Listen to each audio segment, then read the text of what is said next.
క్రీస్తునాథుని యందు ప్రియమైన కథోలికులారా, క్రైస్తవులారా, దేవుని బిడ్డలారా, ఈ మంగళవారం నాటి దైవ సందేశం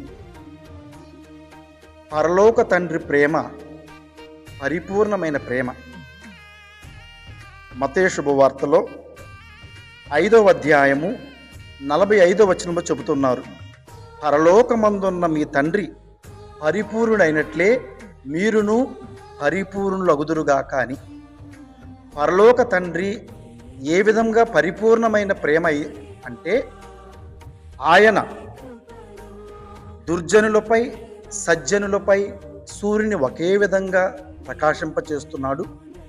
సన్మార్గులపై దుర్మార్గులపై వర్షాన్ని ఒకే రీతిగా అనుగ్రహిస్తూ ఉన్నారు.